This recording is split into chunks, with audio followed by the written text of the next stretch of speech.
तर बातमी आहे संजय राऊत यांच्याविषयी। आता ते फतव्याकडे वळतील। संविधान वाचवण्याची गरज असल्याचं प्रत्युत्तर संजय राऊत यांनी राज ठाकरे यांना दिलेलं आहे। पुण्यामध्ये काँग्रेस, शरद पवार आणि ठाकरेंच्या सेनेला मतदान करण्यासाठी मुस्लिम समाजाकडून फतवे काढले जात आहेत असं वक्तव्य पुण्याच्या सभेमध्ये राज ठाकरे यांनी केलं होतं।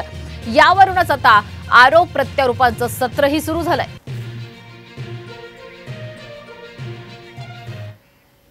जर मशिदींमधनं हे मौलवी जर समजा यांना फतवे काढत असतील की यांना मतदान करा म्हणून, मग आज राज ठाकरे तुम्हाला आज फतवा काढतो। माझ्या तमाम हिंदू बांधवांनो, भगिनींनो आणि मातांनो,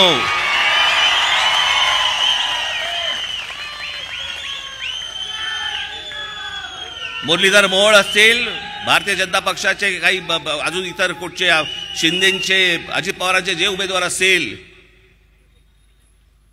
त्यांना भरघोस मतांनी मतदान करा। काढा फतवा काढा। ते आता फतव्याकडे वळलेत। फतवा बघा, महाराष्ट्रामध्ये किंवा देशामध्ये सध्या संविधान वाचवण्याची फार मोठी लढाई सुरू आहे। राज ठाकरे यांच्यासारखे नेते महाराष्ट्रद्रोही नरेंद्र मोदी आणि अमित शहा यांच्या मांडीला मांडी लावून बसत असतील तर प्रबोधनकार ठाकरे आणि बाळासाहेब ठाकरे, माननीय हिंदू हृदय सम्राट, बरं का, ह्यांच्या आत्म्याला किती यातना होत असतील।